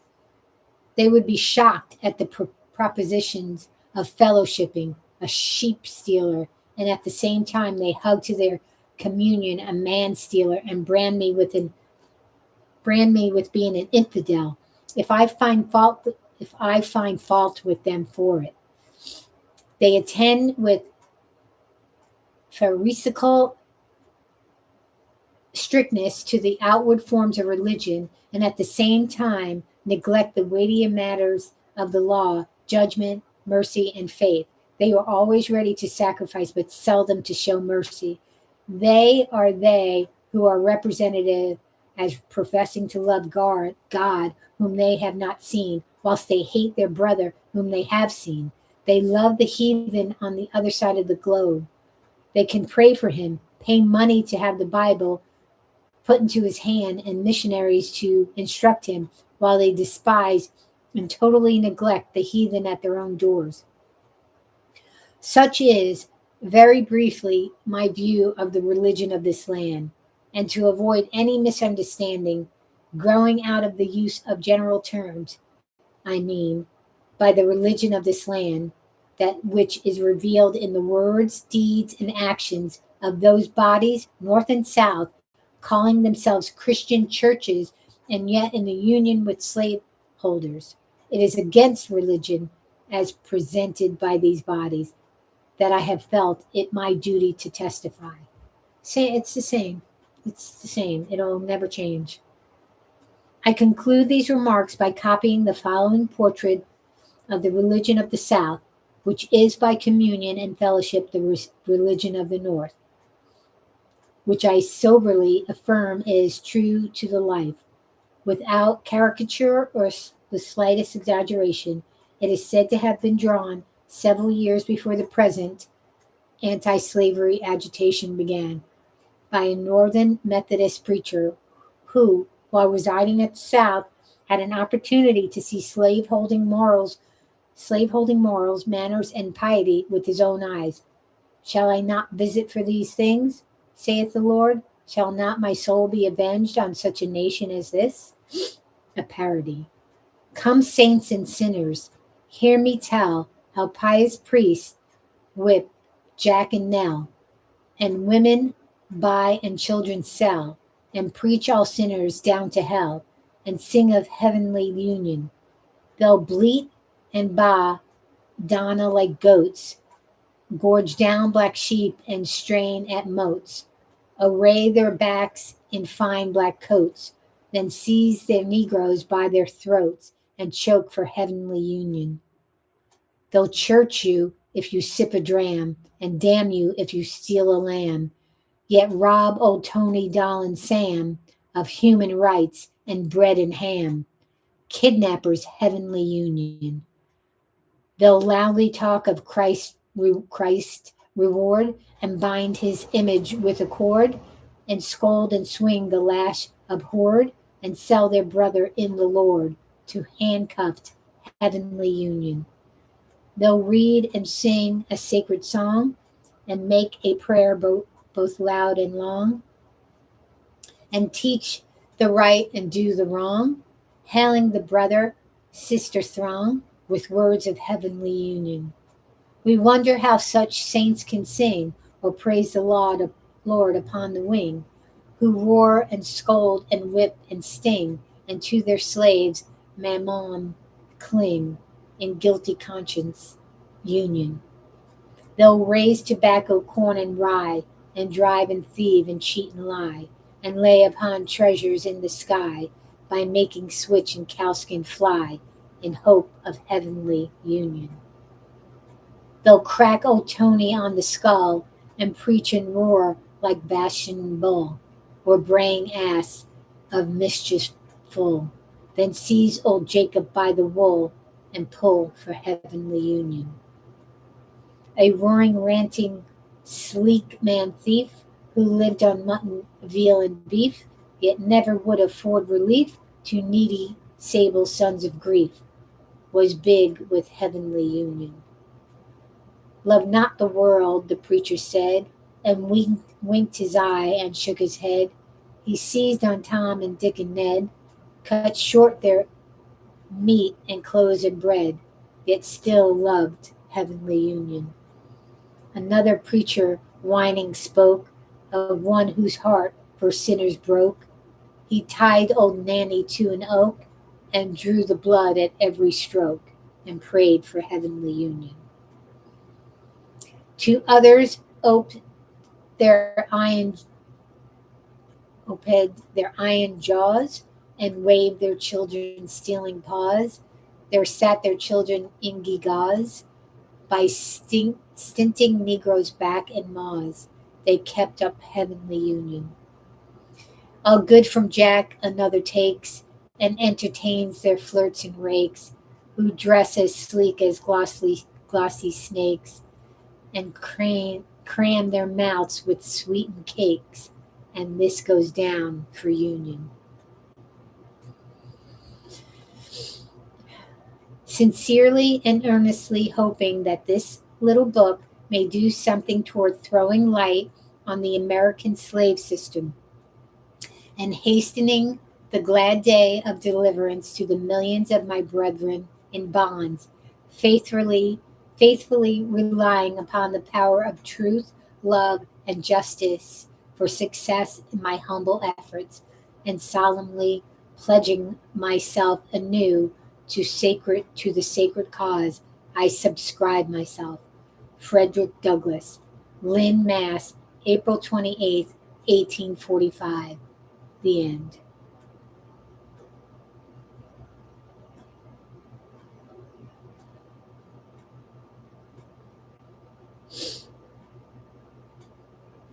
And do you think they feel any shame then or now? They're all burning in hell.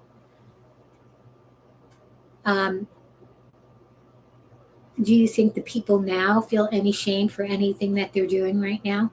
Killing people? Behaving like slaveholders? Do they feel any shame? Do they lose any sleep? No. Because their brains their brains are diseased. It's diseased. They have diseased brains. There's something wrong. And we have a felon in the highest office in this country who has a diseased brain, who is a sick, mentally ill man. And not even a man, just a monster. So, but I am going to read the book again to myself.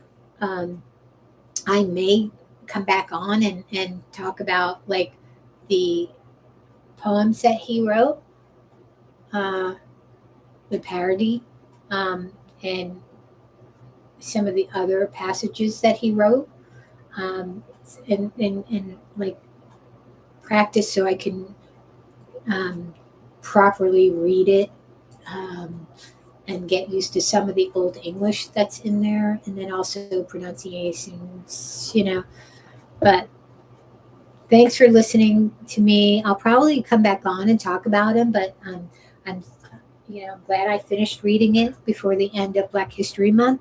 So in honor of Black History Month, go learn Black history. For those of us who know, and for those of us who don't, or have like let the evilness of this country wipe it from our thoughts and our memories and our history, and suppress it and bury it and erase it. Don't let them erase it. So